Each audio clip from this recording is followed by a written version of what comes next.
आप सब पर सलामती हो। इमरान नामी का लिखा हुआ है, जब बन सकी ना बात कोई हेर फेर से, कुत्ते लड़ा दिए गए जंगल के शेर से। बुज़दिल को मैंने दोस्त बनाया नहीं कभी, और दुश्मनी भी रखी तो रखी दलेर से। मैं यासिर रशीद हूं और आप मेरा वीलॉग देख रहे हैं। नाज़रीन, जून के महीने के बिल से आपका सिर्फ अभी कफन उतारा गया है। जुलाई के बिल में आपको इज्तमाई कब्र में उतारा जाएगा, क्योंकि आज ही वफाकी काबीना ने बिजली की कीमतों में मजीद इजाफे का फैसला मंजूर कर लिया। यूं वफाकी काबीना को करना चाहिए कि एक वो हुक्मनामा जारी करें कि मीटर जो है वो ये जनता अपने गले के अंदर बांध ले और उसको बजाती फिरे, सड़कों पे ये मारी मारी फिरती रहे, मीटर को देखती रहे। जूं ही उसके यूनिट 100 यूनिट से ऊपर जाएंगे और मीटर का जो है वो सांसों की तनाबों के साथ जो है वो तारें जोड़ दी जाएं, ताकि सांसों की तनाबों पे जो तना खैमा है ये गवाही देता रहे कि सांस भी गिन के लेना चाहिए, बसूरत दीगर हमें बिजली के बिलों में उसकी अदायगी करना पड़ेगी। फैसलाबाद में नौबत यहां तक आन पहुंची है कि रिक्शे वाला जो है वो रिक्शे से नीचे उतरा, बिजली का बिल ज्यादा आने पे उसने अपने सारे लिबास जो है उसको उतार फेंका और उसने बगैर लिबास के वहां पर एहतजाज शुरू कर दिया, और अवाम जो है वो उसके करीब से गुजर गई। नौबत यहां तक आन पहुंची है। यह है अवाम की सूरत हाल। घर घर की कहानी है कि मुतवस्सत तबके वाले रोते फिर रहे हैं और टेलीफोन कॉल्स करके एक दूसरे से पूछ रहे हैं कि यार तेरा बिल कितना आया। लेकिन अगर आप सरकार में हो तो आपको सैकड़ों यूनिट का बिल भी 128 रुपए का आ सकता है,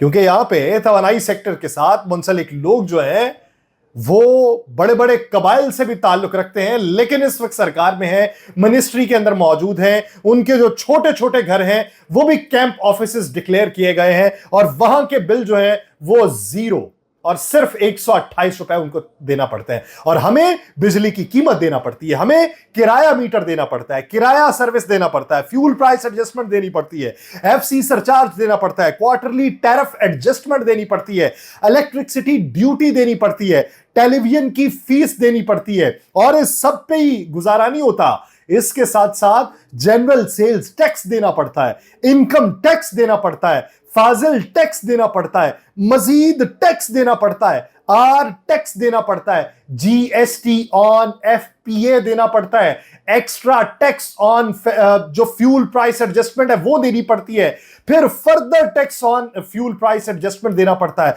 फिर इनकम टैक्स ऑन एफपीए देना पड़ता है, फिर ईडी ऑन एफपीए देना पड़ता है, फिर आरएस टैक्स ऑन एफपीए देना पड़ता है। और यूं लगता है कि जैसे आने वाले दिनों के अंदर इसमें मजीद इजाफा किया जाएगा, मजीद खाने मुतारिफ करवाए जाएंगे, जिसके अंदर लिखा जाएगा कि मियां साहब ने जो शाम की गोली खानी है उसका मुआवजा भी आप अदा करेंगे। ब्यूरोक्रेसी के आईफोन और घर बन चुके,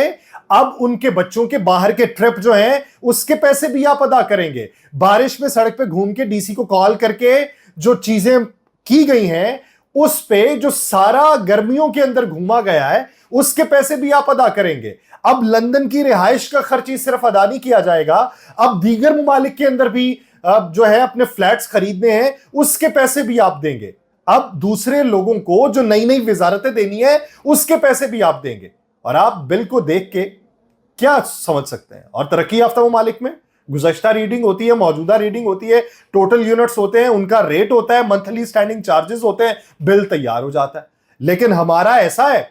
कि जैसे हम सीएसएस का इम्तिहान देने बैठे हुए हैं, हमारा ऐसे है कि जैसे हमने एफपीसीएस का इम्तिहान देना है, एमकैट का इम्तिहान देना है, वो भी आसान है। बिजली का जो है उसको समझना बड़ा मुश्किल है। जुलाई 2024 से बिजली के नए निर्ख लागू होने वाले, पुराना अजाब अभी टल नहीं रहा, नए अजाब को सर पे मुसल्लत कर दिया। कहा जा रहा है कि बिजली के नए टैरिफ ज्यादातर लोगों के माहाना बिल पे थोड़ा सा असर डालेंगे। ये हमें सुबह सुबह बताया गया कि बिजली के बिल में कम से कम इजाफे के लिए हुकूमत 440 अरब रुपए की सब्सिडी देगी। लेकिन यह भी बताया गया कि 1,68,00,000 या 58% गरीब घरेलू सारिफीन के लिए 2% से कम इजाफा होगा, जबकि जो निस्बतन अमीर हैं 42% सारिफीन उनके लिए 9% से ज्यादा इजाफा होगा। और यह कहा गया कि जनवरी 2025 तक तमाम सारिफीन के लिए बिजली जो है वो जून 2024 के मुकाबले औसतन 3% सस्ती होने की तवक्को है। बहुत सारी चीजें, हमारे तो यहाँ पे रोटी भी सस्ती होने की तवक्को थी, हमारे यहाँ पे बिजली भी सस्ती होने की तवक्को थी, हमारे यहाँ पे जो गाजर मूली के रेट है वो भी सस्ते होने की तवक्को थे, हमारे यहाँ पे घी की कीमत भी सस्ती होने की तवक्को थी, चीनी की कीमत भी सस्ती होने की तवक्को थी, यहाँ पे लोगों की उजरत भी बढ़ जाने की तवक्को थी, यहाँ पे जो महंगाई है वो 2013 वाली सतह पे आने तक की तवक्को थी, यहाँ पे IMF से निकल जाने की भी तवक्को थी, यहाँ पे खुद इन्हिसारी पे तवज्जो देने की जरूरत थी, यहां पे बहुत सी तवक्कुआत ऐसी थी कि मियां साहब वजीर आजम बन जाएंगे, वो सारी तवक्कुआत पे तो पानी फिर गया। अब कौन सी तवक्कुआत है जो जिसके मुताबिक आप अपना समर ले आएंगे, जिसके मुताबिक हमें तो ये लगता है आप एक दिन कह देंगे कि 500 रुपए फी यूनिट लिया जाएगा, या फिर आप ये कह देंगे कि आप जो सारा कमाएंगे वो हुकूमत को अदा कर देंगे, बाकी पैसे जो हैं वो क्वार्टरली टैरिफ एडजस्टमेंट के नाम पे आपसे सहमाही ले लिया करेंगे। जो खाना पीना है वो आप देख लें, जानवरों की तरह जो खुले जानवर किसी के खेत में घुस जाते हैं, अगर किसी के बाग में घुस के आपको थोड़े से सेब वगैरह मिल जाते हैं और वो आपकी टांग नहीं काटता तो ये आपके लिए गनीमत होगा। लेकिन मौजूदा सूरत हाल में हमें दोपहर को ये पता चला कि नेपरा ने बिजली के बुनियादी टैरिफ में 5.72 रुपए फी यूनिट इजाफे की मंजूरी दे दी, और वो भी असम्बली के अंदर बात नहीं लाई गई, डाकिया भिजवाया गया, जिसने जाके वुज़रा के दरवाजे नॉक किए, उसने कहा वजीर साहब ये सर्कुलेशन समरी आई है, इस पे दस्तखत करेंगे। उन्होंने कहा जी ये दस्तखत तो हम पहले से रेडी करके बैठे हैं, उस पे किए गए और इत्तलाक 1 जुलाई 2024 से कर दिया गया। नेपरा ने बिजली की औसत बुनियादी टैरिफ 29.78 से बढ़ाकर 35.50 रुपए फी यूनिट मंजूर कर लिया,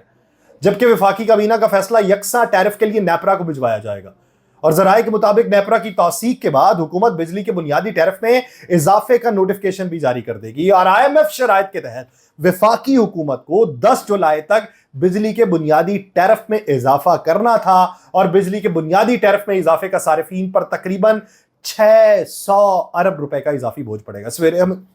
हमें सुबह बताते हैं सुबह सवेरे कि 440 अरब रुपए जो है वो सब्सिडी देने का हम प्लान बना रहे हैं, दूसरी तरफ शाम को हमें पता चलता है कि 600 अरब रुपए का इजाफी बोझ डाल रहे हैं। कारीगरी तो आपकी कमाल की है, हुनर आपके अंदर बहुत अच्छा है, आपको पता है कि किसको किस तरीके से चलाना है, किसको किधर को हांकना है और किसकी पीठ पे कितना वार करना है, आपको सब पता है। 30 साल की सियासत में आप इतना तो सीख चुके हैं कि ये जो मुर्दा कौम है ये उठेगी नहीं, इसको कोड़े भी मारोगे तो ये कहेगी कि ऊपर नमक ना छिड़कना, कोड़े मारने की इजाजत देगी, और अगर आप नमक छिड़केंगे तो ये कहेगी ऊपर पानी ना डालना, जख्म ज्यादा खराब हो जाएगा। ये इस तरह की कौम है, और इस तरह की कौम के ऊपर इसी तरह के लोग मुसल्लत किए जाते हैं, और आपके पास कोई जवाब नहीं होगा। तैयारी पकड़िए, इज्तमाई तौर पे आपको उतारा जाना है, किसी दिन ऐसे उतारे जाएंगे कि इस मुल्क पे वारे जाएंगे और इनके वारे न्यारे होंगे। मुझे दीजिए इजाजत, अल्लाह ने के बाद।